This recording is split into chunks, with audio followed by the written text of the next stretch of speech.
Hello, everyone. Good morning, konbanwa, and welcome to the Open Innovation Week December edition. I am Marco Petuco, Head of Communications at 100 Open Startups, and you are watching the largest and most innovative open innovation event in Brazil. The Open Innovation Week is a monthly meeting point where people of the innovation ecosystem have the opportunity to co-create solutions, share knowledge, and of course, do business.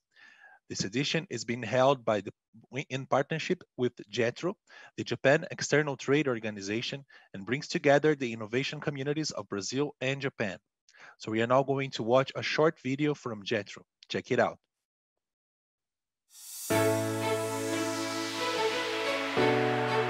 In Japan, major companies, VCs, and accelerators are actively working in collaboration with startups to create innovations to solve the various problems that have arisen with COVID-19.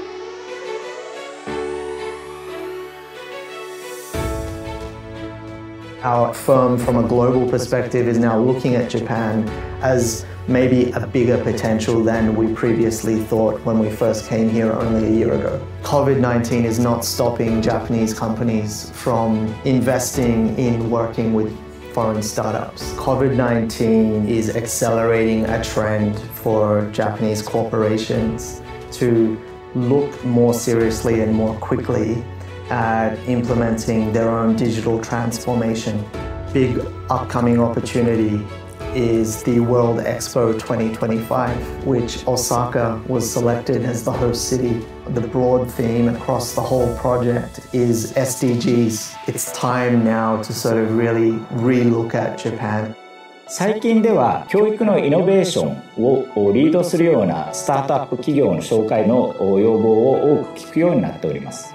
日本のエデテック市場の成長率というのはコロナ前直近で 13%、 コロナの影響によって 30% ぐらいの成長率になるのかなというふうに予測されております。海外のスタートアップが先行事例を日本に持ち込み、関心のある日本の大手企業が連携することによってこの業界をさらに加速させてイノベーションしていくことができると思っております。日本には大きなビジネスチャンスが今あると思います。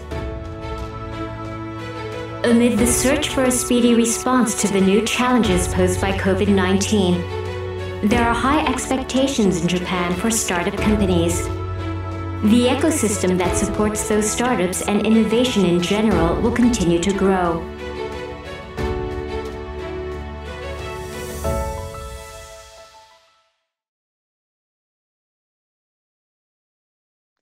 I thank JETRO for the partnership. We are now going to take a short break, and we'll be back in a moment with today's presentations, which are about agri-tech. Stay with us.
We're back with the Open Innovation Week. Thanks to everyone who is watching us live, and you can write your questions to our panelists in the YouTube chat. Now, to kick off today's presentations, I invite Ms. Ariadne Caballero, partner at SP Ventures, to present an overview of agri-tech in Brazil and investments. Welcome, Ms. Ariadne, and thank you for your presence. Thank you, Marco. Hi, everyone. I'm Ariadne Caballero. It's great to be here and being part of this awesome virtual event. Thank you to OIWeek for the invitation. I'm a partner at SP Ventures, probably the largest agri-tech venture capital fund focused in Latin America. And so it's an incredible honor to be here and being able to share a little bit about their history, about their view on what's going on in the region regarding tropical agriculture, and the opportunities that the actual situation is presenting for entrepreneurs in general. So the idea today is to share a little bit of our view in the ecosystem and the opportunities that the current environment, right, are allowing to entrepreneurs. So I'm gonna try to break our talk and have plenty of room for a Q&A, right, and hopefully make this as interactive as possible. I'm going to share my screen.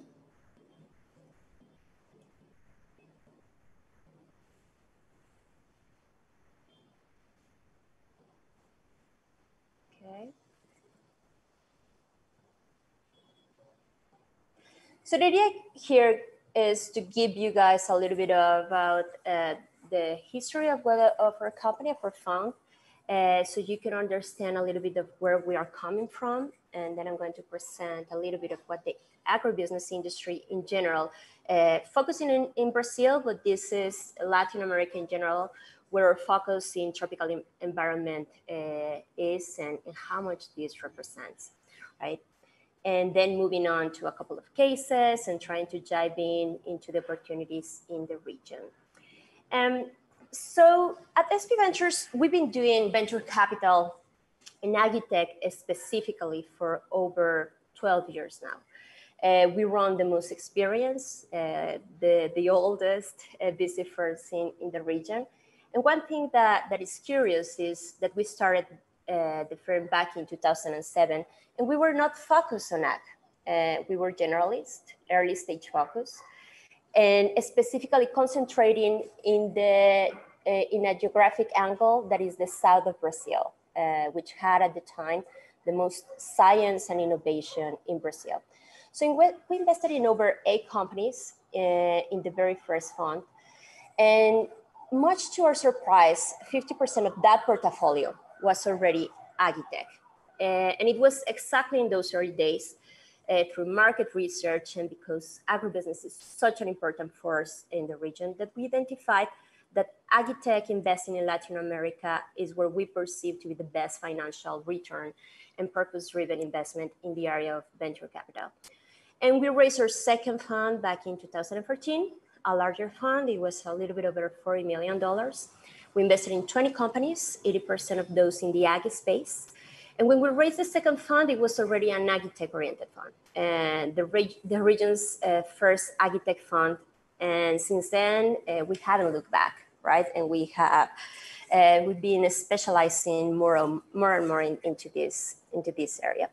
So just to giving you an overview on Brazil, remember that I'm going to use Brazil as a cornerstone, but when we talk about the greater Latin America, the greater Latin agribusiness in general, I mean, we're talking about Bolivia, we're talking about Paraguay, Colombia, Argentina, and we can see a lot of the movement happening in Brazil. It is also a reflection of what is happening in the Latin agri-tech in general, right? So I'm just focusing on Brazil in terms of numbers because it's much easier to follow and comprehend. But in general, it's a great business and it's really big. So agribusiness, just to give you an idea, and not including financial services or credit, it is a big business in Brazil. I mean, it represents almost 25% of our GDP. It's a quarter of our GDP. And not only that, but we are by far, I think, the sector where we are the most competitive on a global scale. We are the #1 exporter of food in the world, agribusiness exporter, and we are the #2 food producer. And we are on the rise, hopefully, to overtake the United States as the largest food producer in the upcoming years. So we're the leaders in many of the top cash crops in the world, such as soybean, such as sugar, such as ethanol, such as citrus and orange juice. We're in the top players. We're in the top layer of pork and swine as well. And when we look at Brazil, and it is important to identify that only 40 years ago, as early as the 70s, right? Brazil was a net importer of food. And over the past decades, we made such a productivity surge that has transformed us into this global powerhouse. And we really become a powerhouse totally based on productivity. I mean, we barely doubled the area available for agriculture since the 80s. And we increased almost thoughtful or food production. So it's been really productivity driven, this change, producing more food per hectare with fewer inputs. And this consisted of what many people call the Cerrado miracle, right? It was through local innovation, local science, we were able to transform the Brazil Cerrado into a major bread basket with major breakthroughs as a tropicalization of the soybean. So one thing that we normally discuss with investors is that over the past few years, this has starting to resonate more and more, and now during COVID, is that this has become a very important aspect, the resilient aspect of agritech in general as an asset class. It was normally snubbed by many venture investors as being a little bit too slow and, it's defensive, but the resilience of the asset class agritech has become much more valuable at this time and has become much more important over the last months, right? As COVID has been taking place and people has become more risk averse. So what I tried to show in this slide is that in 2015 and 2016, previous to COVID, we had in Brazil the worst economic depression in a generation. GDP shrank by over 7% in a 2-year process. And what is interesting to see is that agricultural value chain continued to really prosper and perform, even in those years. And if we stand aside from Brazil and look at, for example, Argentina, there has been a lot of volatility, right? From a political and economical perspective in the past 5 to 10 years. But if you look at agribusiness, has been also very, very solid. And the reasons are very well known to everybody, right? And the industry does not depend directly on domestic market for consumption. It is a very export oriented. So even when domestic market slumps, right, and the industry does not suffer that much. Second, it is an industry that has an underlying product. It is dollar denominated.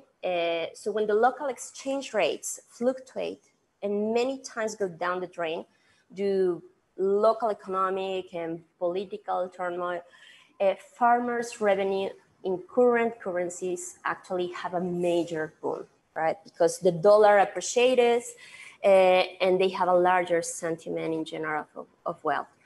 And at least or not last, but perhaps just as important, is the agribusiness groups in the region have been able to perform a very strong advocacy, right? Associations, and consequently protect themselves from local and political interference in their industry. So when we talk about tropical agritech, right, and that this is kind of like the base of our thesis as a tribe ecosystem, basically there are 3 major regions in the world. I mean, there is Latin America, the center that I mentioned, going all the way to Central America and down to the north of Argentina, right? So there is a sub-Saharan, and there is sub-Saharan Africa, and there is the Southeast Asia. And we focus on, I mean, our target at this time is Latin America as a thesis for our fund. But we've seen that this is a core that is very interesting for many investors around the world, right? Strategic and financial investors, is that many of the innovations that we are developing specifically, and you're gonna see that in many of the companies that we present during these days, is that these companies are developing and launching companies that are that potentially have leverage in productivity also in the Saharan Africa, for example, over the coming years, due to commonalities in terms of being tropical ecosystems, right? So we can think of a larger consumer market many, many years down the line in sub-Saharan Africa as well. And when we look at 4 or 5 of the largest food producers in the region, in the world, Canada, United States, and the heart of Brazil and Latin America, there are a few things that are very different that you will see from agriculture. And this really explains why agritech has been booming here in the region. It is because this tropical agriculture, the characteristics are very, very different. And this have created many barriers to entry to agritechs from other places. We've seen over the past years, many very solid agritechs, companies from the US, from Israel, from other ecosystems, trying to make a launch here in Brazil, and they suffer. And they have very difficult challenges in terms of product market fit and getting specifically their scalability adequate for the region. And the reason is because it is a very different agriculture, right? If you have a product that has been focused specifically to work on Europe or the Mediterranean or the Ohio, Illinois, chances are that you're going to have to spend a lot of time trying to rewrite the code, calibrate again the tool, and the business in general needs to be restructured, right? It is really difficult, and we've seen that. And the reasons are, the region has 2 to 3 harvests a year, right? Contrary to temperature agriculture that tends to have only 1. We have a very different biodiversity, meaning that crops, but also different pests and different diseases, right? We don't have a cold, winter cold from other regions that freezes biological activity, right? So biological continues to go over throughout the year, meaning that the algorithms that need to be written or are in those tools, they have to be readapted. So if you're talking specifically about forecasting and predicting, for example, plant growth, forecasting and prediction of pests and diseases, crop care and crop management, I mean, we have a very different soil characteristics and we have very different microclimates. So in general, it is a completely different ballgame. And we have a very different infrastructure as well. Farm sizes are radically different, much larger scale in terms of sizes. We have a very different human capital working in those farms, ready to adopt and disseminate technologies.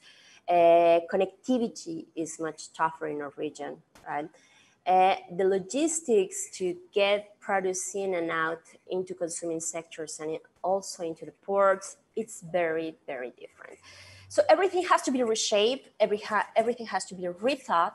And what we notice is that agritech firms that develop their technology and make their product for markets abroad have a very different difficulty coming here. And what we always bet is that native entrepreneurs developing native solutions for native problems, we have a huge competitive advantage over foreigners. And this has been proven to be true in many cases, right? Because of this diversity, what the region has done, and this is valid for Argentina, for Brazil, and for many other countries in the region, is that we've been able to build our own ecosystem of innovation. And this has been going since the 70s, right? With Embrapa complex, all the way to some of the leading universities in the world, and the only leading agronomic university focused on tropical agriculture. We also been building a homegrown biotechnology industry. We has actually got a lot of competitive edge over the past months. Again, the traditional chemical industry, for example, since the chemical industry is dollar denominated, and most of the local currencies have been appreciated or depreciated against the dollar quite a lot. So some of the chemical guys are really suffering to compete with the local biological. And when we talk specifically about biological pest control. All right. So when we look at the ecosystem, and I can tell you, our team has been traveling around the world, Israel, US, Europe. We've been traveling a lot to see what's going on in agritech around the world. And I can tell you, Brazil has the most decentralized and the most scaled agritech movement probably in the world. And I mean, we have around 5 major agri hubs, each one deeply connected to the regions, to the agribusiness needs, to growers, to farmers and leading universities. And financial capital has started to flow towards the region. And we've seen adoption happening, and IT really has been to build out as a local market. And within this local market, we've seen several geographies starting to appear, but we tend to focus specifically, we have an office there in Piracicaba, right? That is our Agritech Valley. This is a city about 2.5 hours away from Sao Paulo, home to most of the innovation spending in Latin America. So it's got one of the biggest infrastructures in Latin America. And we have the biggest ports in Latin America. So it's really the most densely stable regions in Latin America. And just about 2 hours out of the city, it's home to the University of Sao Paulo, Salke, one of the top leading agronomical universities in the world. And that has happened in the past 10 years, right? That we did our investments probably in 11 years ago. The region really has spread out. And I mean, we've been seeing accelerators. We co-founded an accelerator with one of the largest sugarcane and ethanol players in the world about 3 years ago. And we've seen other accelerators focus on sprouting, right? A lot of agri-building innovation centers, a lot of agri-tech startups activity in general. Investors flowing in and top growers in the region really setting offices to be close to those sectors, to be really close to the innovation. And we see that with fantastic eyes because that's what really closed the innovation process. And what we notice is that since the years have progressed, and we've been monitoring this since the beginning, right? What used to be a lot of innovation startups activity, specifically inside the farming, right? Solving soil fertility issues, crop monitoring issues, and seedling and planting and everything that has to be inside the farm. As the ecosystem matures, there has been a lot of entrepreneurship and startups starting to solve the inefficiencies that the region has had outside the farm. So we've seen a growth specifically on the systematic problems in agriculture, and that is really important.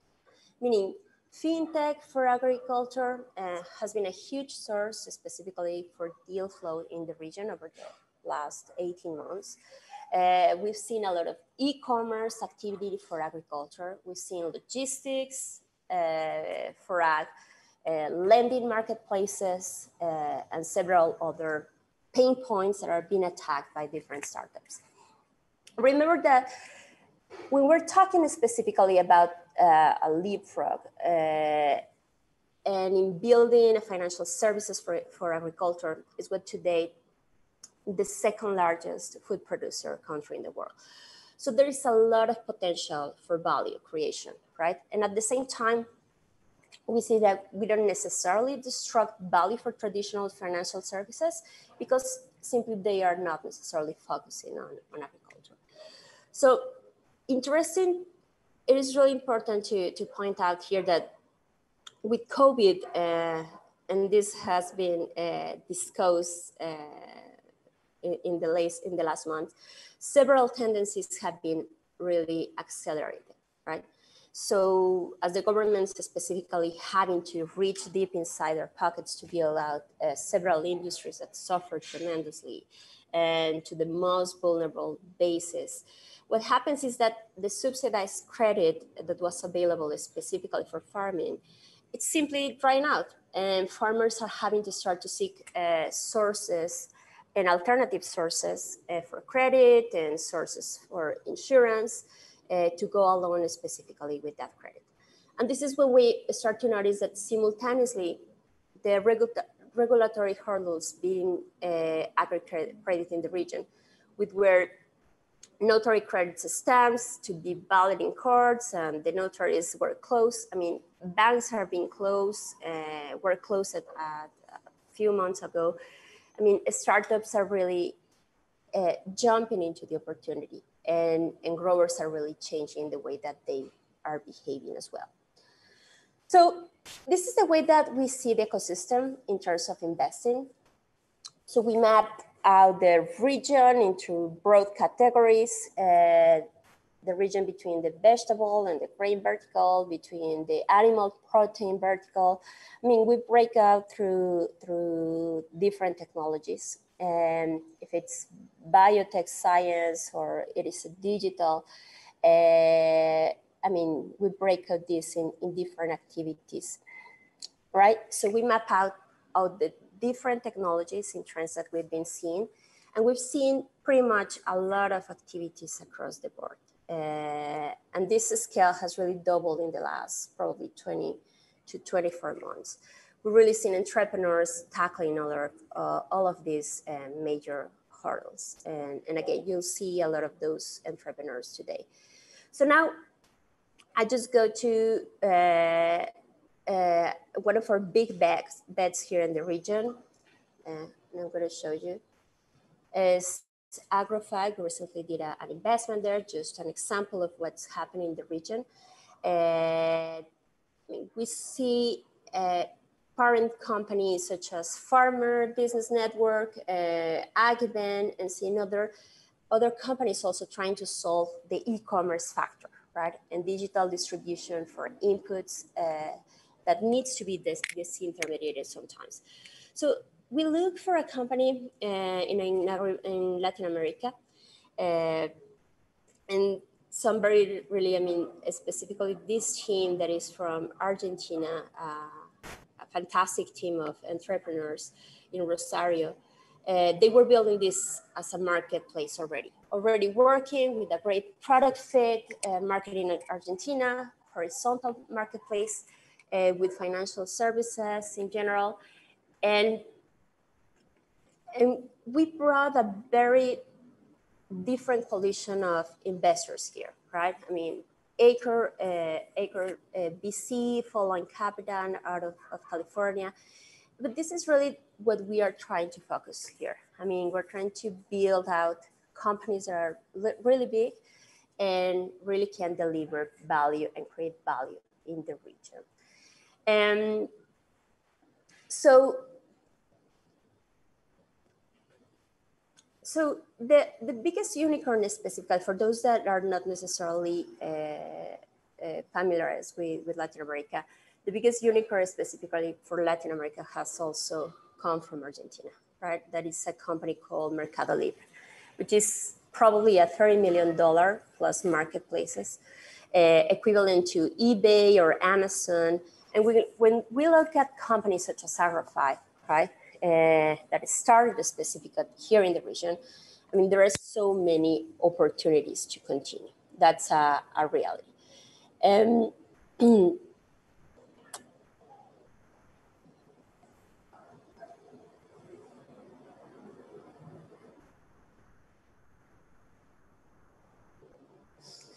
So this is one of the alternatives that we see as a company, right? Many e-commerce activity, but we also see activity in the cattle side, for example, among many others. Fintech also been a fantastic opportunity. So many tendencies that are really being accelerated by ag, right? But when we're seeing specifically COVID, I mean, we do see winners and losers in COVID. Not necessarily everybody is a winner. That's a reality. We are seeing companies, for example, like sugarcane and ethanol suffering a lot for low petrol prices specifically.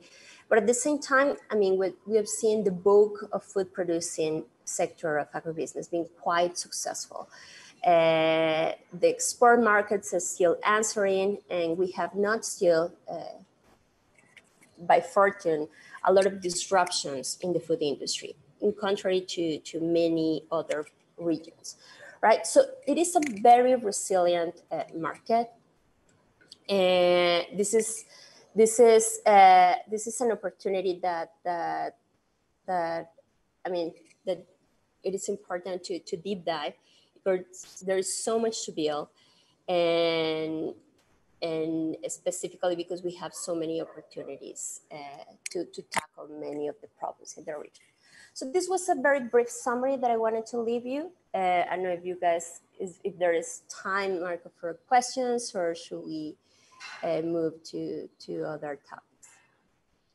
Yeah, we have a minute for a question. I've sent you in the chat one question. So. Okay.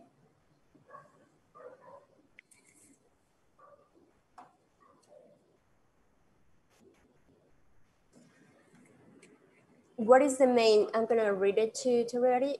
In your opinion, what is the main bottleneck for working with the startups and finding the right ones? This is a discussion that we have absolutely, I mean, this is a discussion that we have absolutely every day in the fund. And the main bottleneck at this time has been that many of the startups are focusing sometimes in solving the same problems that other startups do. So we found certain verticals that are overcrowded, right? And not necessarily differentiating themselves from one another. And it is really difficult sometimes to point out which one is really doing something different. So in our opinion, in my opinion, is it is important for us, the way that we found the right ones is we really go and speak with the clients. Definitely the product market fits makes a difference. The entrepreneurs, the team, how they've been building and for how long they've been working together, it's also a major point in our due diligence. But at this time for Agritech in the region, it is important to listen what the final clients are saying. Right? If they're really differentiating themselves into reducing costs, into increasing productivity, into solving a major problem, that is really where the good ones start separating from the rest. Okay. Okay. So, thank you guys for the invitation, and I hope the day goes. It's a fantastic day for you. Thank you. Thank you very much, Ariadne. We're now going to take a short break, and we will be back in a moment. Stay with us.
We're back with Open Innovation Week. Thanks to everyone who is watching us live. Remember, you can write your questions to our panelists in the YouTube chat. Now to talk about innovation and connectivity in agribusiness, I invite Mr. Nelson Saito, Fellow New Business Development and Startups at Furukawa Electric Latam. Welcome, Mr. Nelson, and thank you for your presence.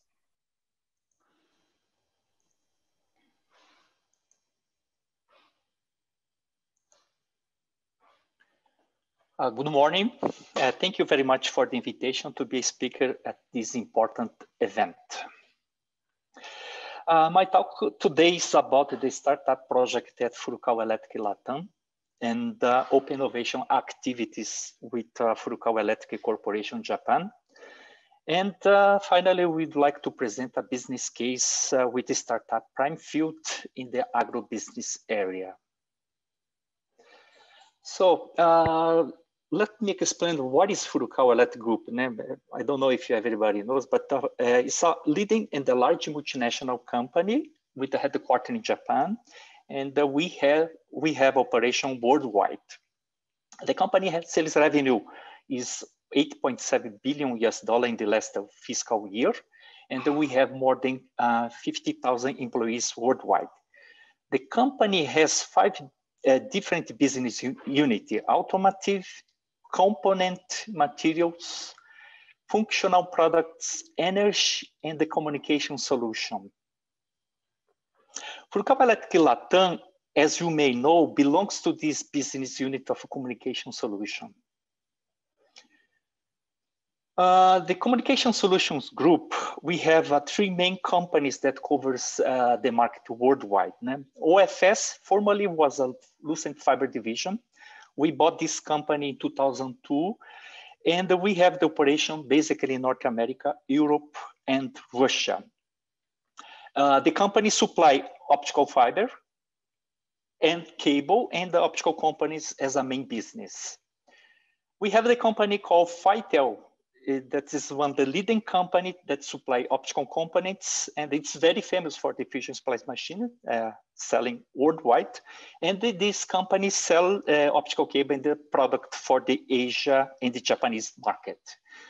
Furukawa Electric Latam, where I belong, we supply the connectivity system solution for the Latin America market. Basically, Furukawa Electric Latam has operation that cover the Latin America market, and the headquarters of the company is located in Curitiba. And we have in Curitiba 2 plants that produce optical cables, LAN cables, and the connectivity, including accessories, joint closures, pigtails, etc. A good news, so we started the new plant in Curitiba since next month, January 2021, and we hired more than 100 employees. We have also the plant that produce fiber optic in Sorocaba, and we have also other plant located in Minas Gerais state that produce access and the radio equipment in the city Santa Rita do Sapucaí. For our operation from Latin America, Furukawa Electric Latam, we have also a plant, optical cable plant in Argentina, in a city close to the Buenos Aires area, city called Brazatec. And then we have 2 plants in Colombia, Palmira, that we produce optical cables and also connectivity. And more recently, we opened a new plant to produce optical cables in Mexico, Mexicali, close to the border of the United States. We have also a lot of the sales office in Brazil, Curitiba, São Paulo, and Argentina, Buenos Aires, Colombia, Mexico. And more recently, we opened an office in Madrid, Spain, that covers the Africa and the Middle East market. And recently also, we opened an office in Thailand, Bangkok, that supplies a sales office that's selling optical solutions in those markets in Southeast Asia. The Furukawa's vision 2013 is that the infrastructure of communications, energy, and mobility, they're integrated that will allow a society supported for everybody. They have a conditions to prevention of a global warming, natural disasters, security place for the citizen, and the better health. This is our contribution. As Furukawa Communications is focusing in infrastructure, we are working to have all these systems connected together in the infrastructure level. So, talking about what Furukawa Electric Latam are doing in terms of a startups project. This graphic will show the different approach of the enterprise companies working with startups. We have here in terms of investment, low, medium, high capital. We have here the phases of the startup, ideation, startup scale up. And then you have in the other side, the way to make those partnerships. Of course, this is a kind of case-by-case study, but basically we're working as the marketing are doing this kind of approach. So, but important point of what Furukawa wants for the startup in this project is basically working with the startup to complement the portfolio of the product that we have and we offer in the market. But we have one very difficult situation in this sense, because if you open a startup, usually startup wants to open not to do this kind of solution for the infrastructure. We realize that it's very difficult for us to find, it's quite impossible to find a startup that works exactly in the market that we need to and the product that we want to have. So due to this, we have changed our strategy a little bit. So when we talk about the stage of the startups, we are talking about the phase, we are not here working in the phase 1 ideation, but we are working as a goal to the stage that we call stage 2 and the stage 3, that they have the minimum viable product already, but they need to have an enterprise company that can put money to leverage their business in the market. Okay. So in terms of the business area that we have interest in, we're looking for, basically, as I mentioned before, develop a new product service and also new business model. We are focusing basically in smart cities, health, agribusiness, education, and the industry 4.0. The model and technology that we are looking for in this case is related, of course, this is the adaptation that we have done, is checking, evaluating the startup that have a solution of Internet of Things. Of course, it's also included 2 parts together with Internet of Things, that is blockchain and also artificial intelligence. Remember that I have mentioned that it's basically to complement the product, the portfolio of the product that we have as an infrastructure. Of course, the preferable business model that we are looking for is a software as a service, but other types of business model is also could be evaluated also. One important point, how we put money in this project. And the investment comes from the informatic law resource that we have. And the informatic law allows us to make investment in accelerator incubator. Of course, in this case, we should have an accelerator incubator in this process that have registers we call CATI. This is a kind of document that allows for the accelerator incubator to use this money and using a startup in this segment, market segment that they have already talked previously, and related with this technology, IoT, blockchain, and artificial intelligence. Talking about open innovation activities in Furukawa Group, Furukawa Electric Corporation, this is our company that's located in Japan. They have this process, they start this process in 2016, and they established they call FunLab. It's an open venue to accelerate future innovation through interaction with visitors. with the goal of a comprehension, cooperation, collaboration. This lab is located in Yokohama Lab, R&D lab that Furukawa has in the city of Yokohama. In 2018, also Furukawa Electric Corporation established operation in they call Silicon Valley Innovation Lab, is located in San Jose, California. And the target and the goal is drive industrial academy collaboration with the local major university and promising startup companies. So this is a quite new approach for the marketing. In Japan, they have the Open Innovation Project as the market they have in the as a usual, and they use a hub innovation called CREW, and they have a kind of a challenge projects that they use as to make accelerator program with the startup. It's just an example here for one challenge, 45 startups made application.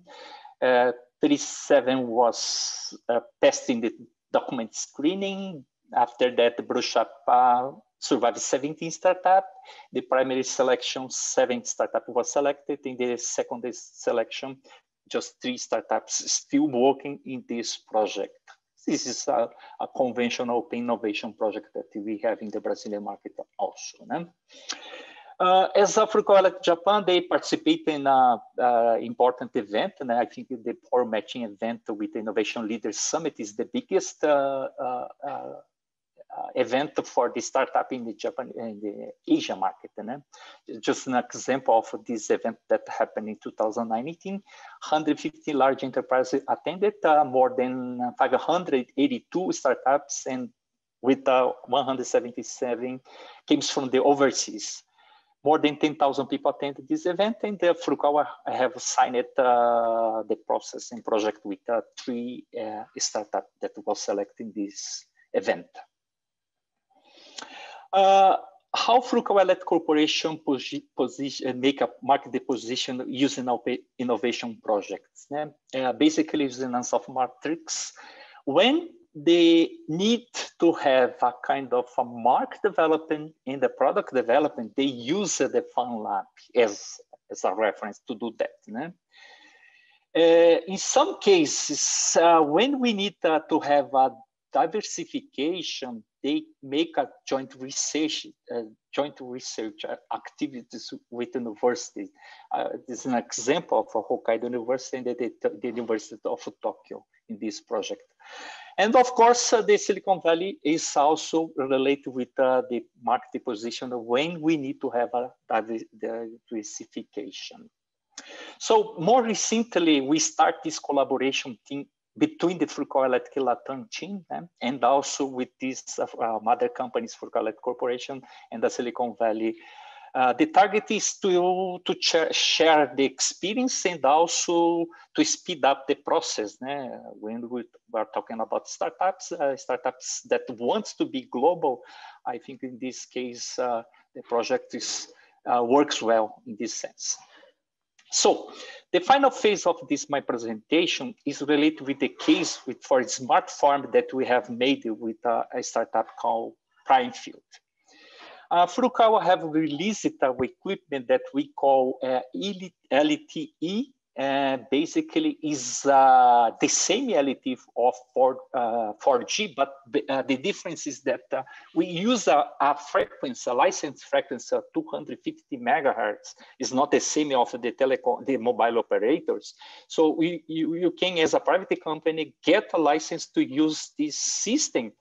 And this equipment allow you to have those kind of connection as a backhaul.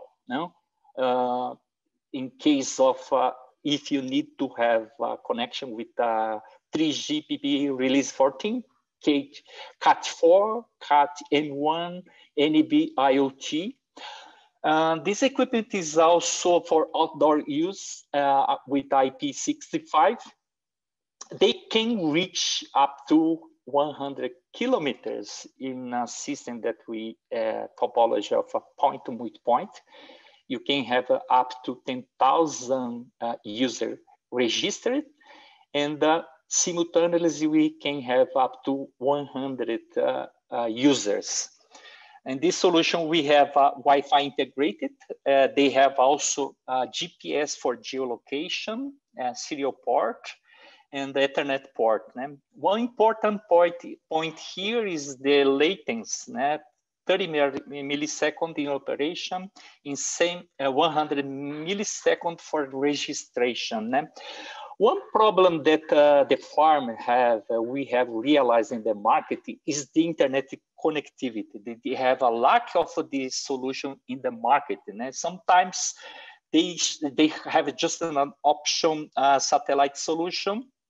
They have a problem with the latency. If you see the latency of the satellite system, almost 1 second and 700 milliseconds, and some system cannot be applied in this sense. I'm also president of one organization that we call Fiber Broadband Association Latin America chapter. We promoted the technology of fiber to be used as a connection for internet. But one important point that we are facing in our region is not just a problem of Latin American market, but it's a worldwide problem, is the rural area. If you see, more than 70% of the area is not covered with a good kind of telecom system and the internet connection in the market. So the system that we have worked with this company basically was using this LTE for 250 megahertz LTE as a backhaul. And Primefield is a startup. They have an IoT solution that connects the devices to connect the tractor devices in the field. Okay, I will stop the sharing because I think it's easier for us to see this video that explains in 3 minutes all these points that I have mentioned. Okay, just hold on, please.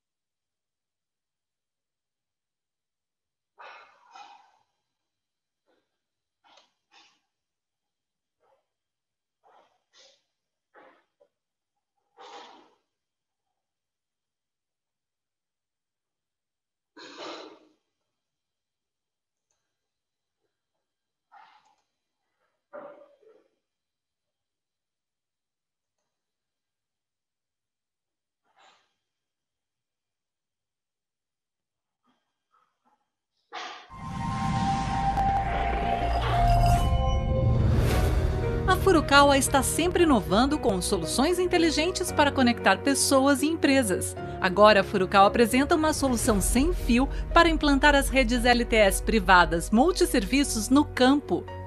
A tecnologia no campo evoluiu muito nesses últimos anos, Hoje, computadores de bordo, piloto automático e sistema de gestão já são realidade no campo. Essas ferramentas de gestão somadas à conectividade é que garantem a redução de custos e o aumento de produtividade no campo. A única barreira que impede essas ferramentas de funcionar ainda é a conectividade ou a falta de conectividade. Sabendo das dificuldades de acesso à internet em áreas rurais no Brasil, a equipe Furukawa desenvolveu a solução Ponto Multiponto, que permite a cobertura de grandes áreas no campo através da tecnologia LTE na frequência de 250 MHz.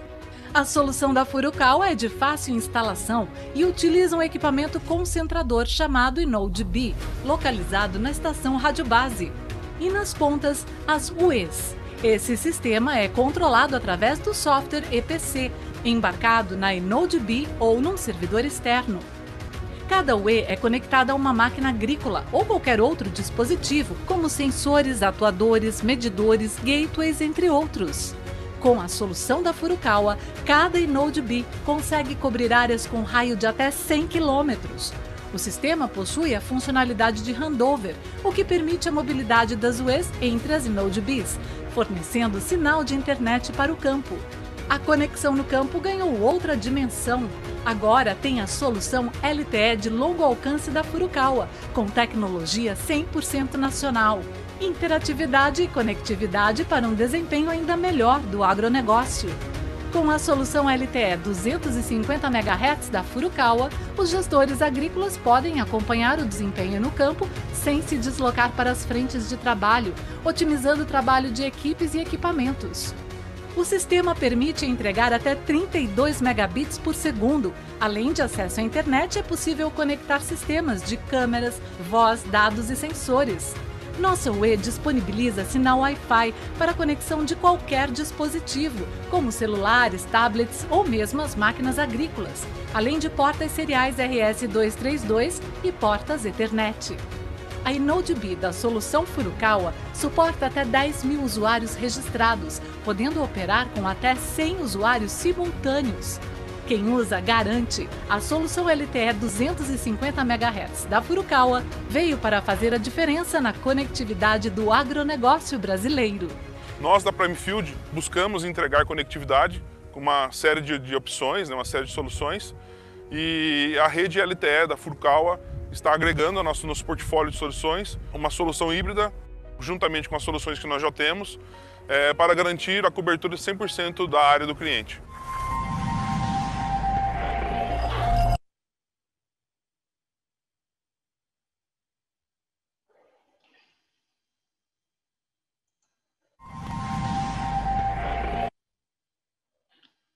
Thank you, guys. This is my presentation. Here is my contact. I don't know if you have listened because I cannot hear. Yes, we did. We have 3 questions that I sent you in the chat. If you can answer them in like 3 minutes. Yeah, let me see. Where is the chat? I stop the share. Where is the chat? Here. Okay, please talk about the Brazilian farm acceptance for digital technology. Emerson, yeah, it's a good question. I have started working this marketing. Yesterday, we talked with AgroValley guys from Londrina, and one important point of this the guys mentioned is that Brazil is considered one of the most advanced agri-tech business in the market worldwide. A lot of companies are offering the solution, especially startups from abroad is coming to Brazil because the Brazilian farmers are looking for a solution that could attend their necessity. Okay, so I would say the acceptance is good, but if you talk about in terms of infrastructure, of course, we have the difficulties. It's not an easy solution to do that.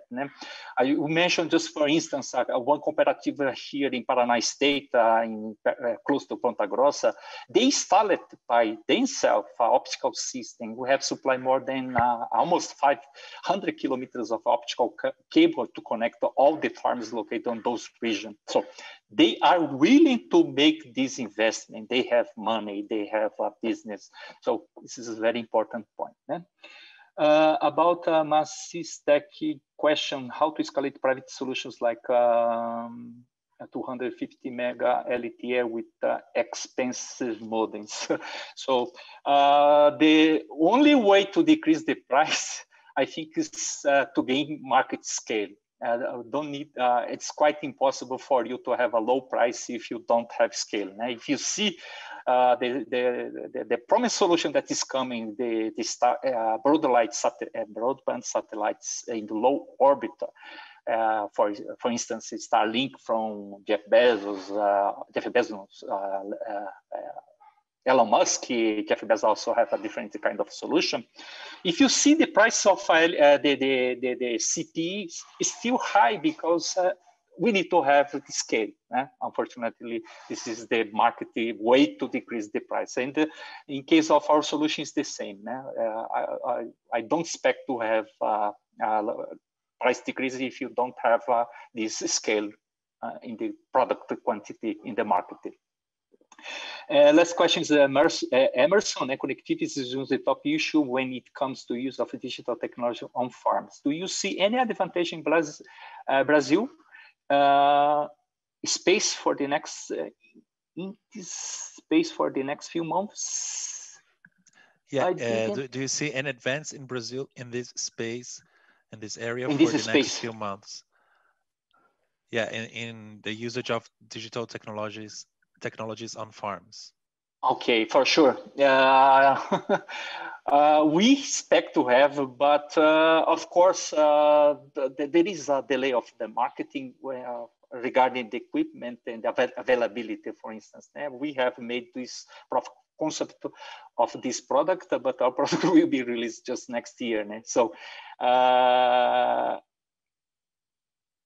yeah, there's another one from Emerson. And the Brazilian rules that are changing, like FUSTI, do you see a better future? I don't. It's a quite difficult question because it depends on what the government and what Anatel can do in these terms. So not easy to answer. But of course, should have an incentive of the government for sure to deploy this kind of solution deeper in the market. Okay, I think my time is over. Yes, well, thank you very much, Mr. Nelson. We are now going to take a short break, and we'll be back in a moment. Stay with us.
We're back with Open Innovation Week. Thanks to everyone who is watching us live. Remember, you can write your questions to our panelists in the YouTube chat. Now to talk about why to focus on agribusiness in Brazil. As a Japanese investor, I invite Mr. Mitsuru Nakayama, Director of Brazil Venture Capital. Welcome, Mitsuru-san. Thank you for your presence. Thank you very much, Marco. Good morning, everyone in Brazil, and good evening, everyone in Japan. As like taking the button from Eduardo of ARPAC, I just changed the back photo for this presentation. So let me share my screen with you to talk about how I see about the Brazilian agri-tech industry and investment opportunity.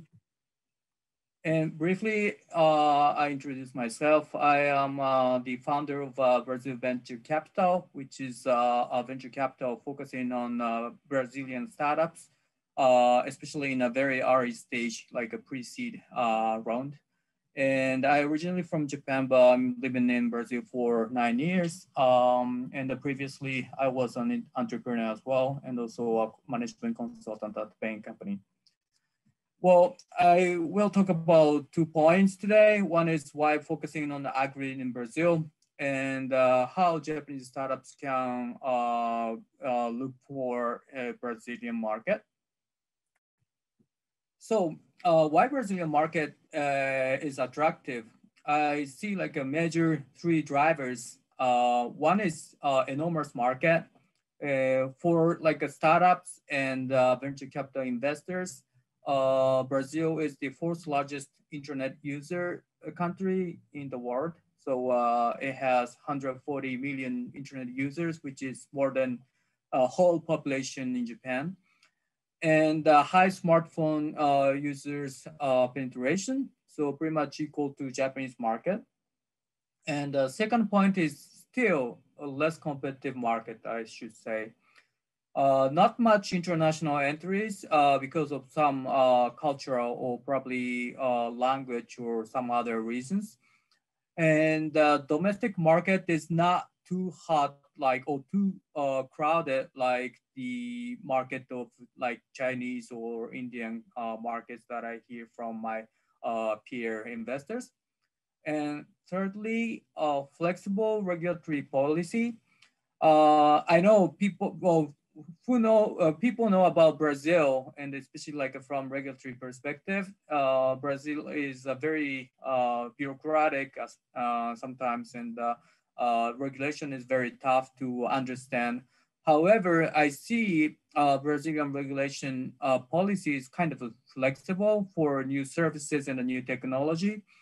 And there is a margin to test new services even before start like establishing a regulation.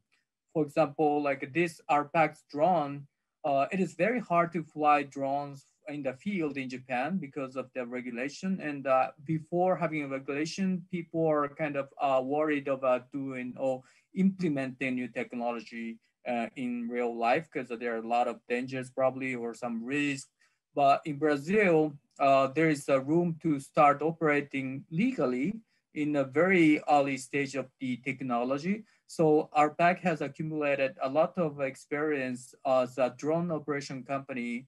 But if ARPAC had started in Japan, probably they couldn't get enough experience that they have now in 3 years of operation. So it is very interesting to see that this flexibility in regulatory perspective. So talking about the agro business market. So this is a comparison of the average field size per farmer or producer. So in Brazil, the average area for agribusiness is 70 hectares per producer. But in Japan, it's 3 hectares. So that's another reason I'm asking a lot, like, well, Japanese technology in agro business can be applicable in the Brazilian market. Well, if you see the average, it is always tough to see average of Brazil because Brazil is a very diversified country.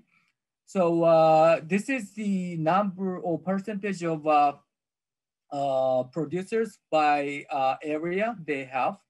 So you can see 98% of the Japanese producers have less than 10 hectares of agricultural field. However, in Brazil, well, only 53%. However, there still is 53% has pretty much the same size of the Japanese agricultural land. This is very important point to see.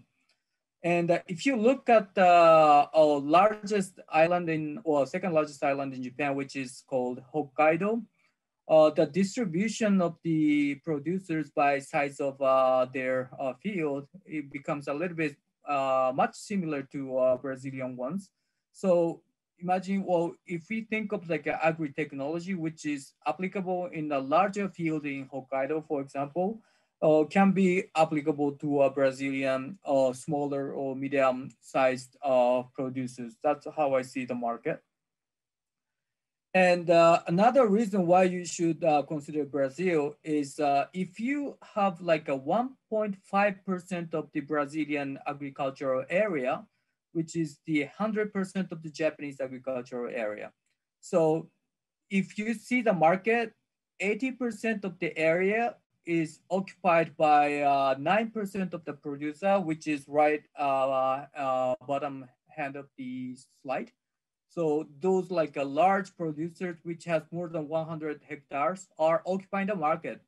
However, the rest, let's say this 53% of the producer, which has less than 10 hectares, has 2% of the Brazilian agricultural market, which is larger than 100% of the Japanese agricultural market. So why you don't see this opportunity? By the way, Brazilian economy depends on agricultural business, related business, I should say. So 25% of the GDP. And if Brazil produce something, it becomes easily to be the world top 5 producers. And that's the reason I invested on agribusiness in Brazil. And that's how I get this nice t-shirt from our pack, by the way. So, and there's Japanese startups are looking at Brazilian market. And JETRO is organizing this startup acceleration hub project. And I am representing São Paulo chapter. And a drone company is looking at the Brazilian market, which is called Blue Bee. And another is Axel Space, which analyzes which launches satellites and also analyzes satellite images. And Sagri is also a satellite image analysis company combining with a lot of data from other sources. They organize those data to understand and also segment the terrain to monitor the sectors. And Nihon Agri, which is exporting some like Japanese fruits and also started locally producing high quality farming products in Asian countries. And also this Shohei has worked in Brazil. So he's pretty much looking at Brazilian market. And last but not least, Agri-Info Design, which navigates tractors to easily work in agricultural field, which is big. And also some smaller and medium-sized producers who don't have access to bigger and like latest technology tractors can also have a similar functionality using their unique solution. So this is basically it. And if you have anything related to agribusiness or startups or Japanese market, please give me a call and we can have a talk. Thank you very much for your presentation, Mitsuru-san. And now to close today's presentations and present his final words about this Open Innovation Week, I invite Mr. Hiroshi Hara, Chief Director General at JETRO. Hello, Hiroshi-san, and thank you for your presence.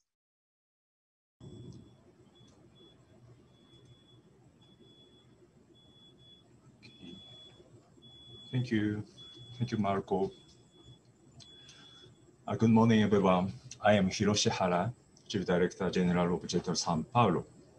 I would like to express my sincere appreciation for the cooperation numerous individuals gave us in successfully holding this event. In OWIC Brazil, Japan, the latest trend on business opportunities accelerated by COVID-19 and specific efforts done by each company were presented.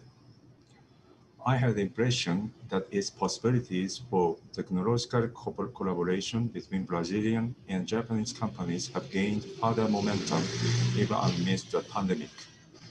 It is my desire that the event will be a great assistance for Brazilian companies possessing advanced technologies and unique services born from social issues in understanding the importance of the Japanese market as a gateway to Asia.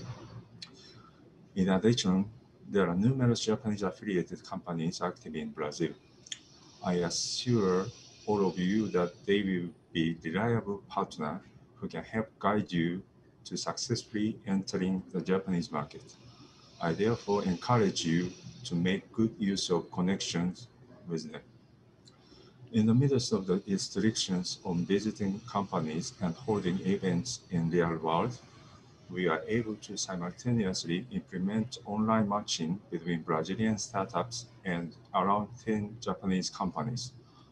I hope that it was a catalyst for each company to discover new businesses.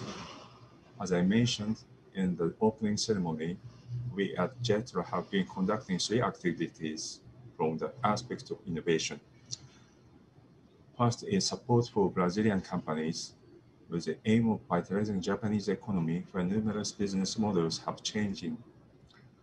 We have been providing programs for promoting investment into Japan by technological companies which are born from Brazil's unique social issue. Second is support for Japanese startups. JETRO established a sole innovation hub in Latin America this June. We have established a framework in which requests can be made for free consultation by experts in the Brazilian markets and business matching. Furthermore, for SMEs, we have been providing taxation and labor consultation services and marketability research services free of charge. Third is support for Japanese affiliated companies in Brazil through the Japanese Chamber of Commerce and Industry in Brazil. The Chamber's Innovation Study Group has been closely watching the trends of Brazilian and Japanese technological companies. We will continue closely watching the latest trends of Brazilian startups and seek possibilities in improving existing business as well as discovering new business. The acceleration of digitalization is closing the sense of distance between our 2 countries. I would like to finish my greeting by hoping that OWIC Brazil, Japan, held in such a timely manner will stimulate deeper economic ties between us. Thank you. Thank you very much, Hiroshi-san, and thanks, JETRO, for this partnership. And that's it for the live presentations of the Open Innovation Week December edition. Remember, you can still access our speed dating matchmaking platform where you can connect with other participants of Open Innovation Week in online meetings of 18 minutes each. To participate, check in at the event using the 100 Open Startups app at 100os.app or by downloading the app from the App Store or Google Play. On behalf of 100 Open Startups and JETRO, I thank you for being here with us for this week. I also want to take this opportunity to wish you all a wonderful new year. Thank you very much. Arigatou gozaimashita. Stay safe, and I see you in 2021.